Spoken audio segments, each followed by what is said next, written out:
नमः। ॐ गं गणपतये नमः।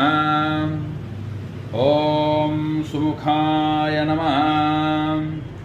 ॐ एकदन्ताय नमः। ॐ कपिलाय नमः।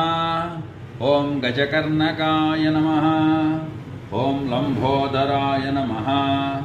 ॐ विकटाय नमः। ॐ विघ्नराजाय नमः। ॐ गणाधिपाय नमः।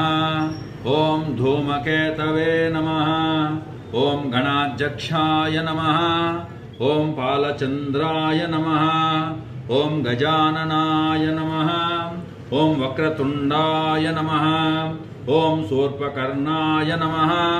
ॐ हेरम्भाय नमः। ॐ स्कन्दपूर्वजाय नमः। श्रीमहागणाधिपतये नमः।